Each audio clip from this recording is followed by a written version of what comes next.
BJP বিধায়ক সাম্প্রতিক বক্তব্যের জন্য সরব সংখ্যালঘু সম্প্রদায়ের মানুষজন। বিজেপি বিধায়ক অসীম সরকারের নামে অভিযোগ দায়ের নাদনঘাট থানায়। নদিয়ার হরিণঘাটা বিধানসভার বিজেপি বিধায়ক অসীম সরকারের সাম্প্রতিক বক্তব্যের জন্য সরব সংখ্যালঘু সম্প্রদায়ের মানুষজন। বিজেপি বিধায়ক অসীম সরকার মুসলিম সম্প্রদায়ের পবিত্র ধর্মগ্রন্থ কোরআন নিয়ে কুরুচিকর মন্তব্যের প্রতিবাদ জানিয়ে নাদনঘাট থানার পঞ্চায়েতের ডাঙ্গাপাড়ায় সংখ্যালঘু সম্প্রদায়ের মানুষজন নাদনঘাট থানায় বিজেপি বিধায়ক অসীম সরকারের বিরুদ্ধে অভিযোগ দায়ের করেন।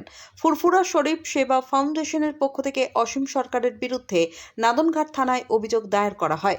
তাদের দাবি, অসীম সরকারের এই কুরুচিকর মন্তব্যের জেরে সাম্প্রদায়িক সম্প্রীতি নষ্ট হতে পারে, এলাকায় অশান্তিকর পরিস্থিতি তৈরি হতে পারে, যাতে প্রশাসনের তরফ থেকে আইন অনুযায়ী বিজেপি বিধায়ক অসীম সরকারের বিরুদ্ধে পদক্ষেপ নেয় তার দাবি জানানো হয়। তাই অবিলম্বে এই মন্তব্য করার জন্য অসীম সরকারকে ক্ষমা চাইতে হবে এবং এই ধরনের মন্তব্য করা বন্ধ করতে হবে।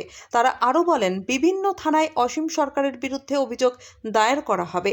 তারা আরও বলেন, থানা থেকে পুরো ঘটনা খতিয়ে দেখার আশ্বাস দেওয়া হয়েছে।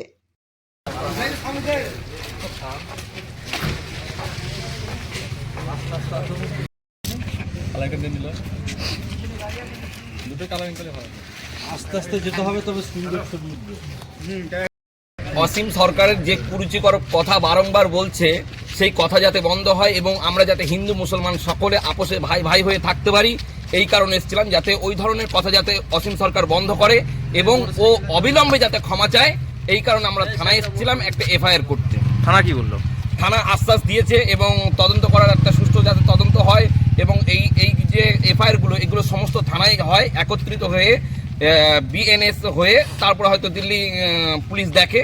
আমাদের আশ্বাস দিয়েছে, ওইভাবে অসুবিধা নেই। আমাদের রিসিপ্ট কপিও দিয়েছে, আমরা আশ্বাস পেয়েছি। এই কারণে আমরা গোটা গ্রাম মিলে এসেছিলাম। আমরা ডাঙ্গাপাড়া গ্রাম থেকে এসেছিলাম, আমরা কেস ফাইল করেছি, আমরা এবার বাড়ি যাচ্ছি। এটা কোন জায়গা? এটা হচ্ছে নাদনঘাট থানা। আপনার নাম? আমার নাম হচ্ছে জুনাইদ সাহেব।